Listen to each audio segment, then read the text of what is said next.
नमस्कार दोस्तों, कैसे आप लोग? उम्मीद करता हूं कि आप लोग भी ठीक होंगे। दोस्तों, अगर आप लोग पावर स्टार पवन सिंह के असली वाले फैन हो, सच्चे वाले फैन हो, तो लाल वाले बटन को दबा के चैनल को सब्सक्राइब कर दो। अगर आप लोग flop star, red star, pending star का फैन हो तो यहाँ से भग जाओ, आपके लिए कोई टाइम नहीं है। पावर स्टार पवन सिंह ने विरोधियों का, चमचों का, ट्रेंडिंग का सारा भूत उतार दिया है। सारा का सारा पवन सिंह ने भूत उतार दिया।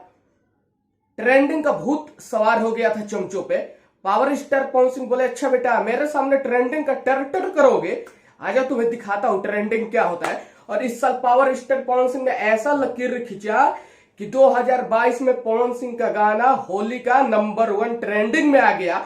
यह भी लकीर पवन सिंह ने खींचा और इस लकीर पे अब रंग भी नहीं पाएंगे इसलिए ये रंग नहीं पाएंगे क्योंकि इनके बस की बात नहीं है। ये मान चुके हैं कि पावर स्टार पवन सिंह ये ट्रेंडिंग स्टार, हम है flop star, red star, pending star. जय हिंद, जय भारत।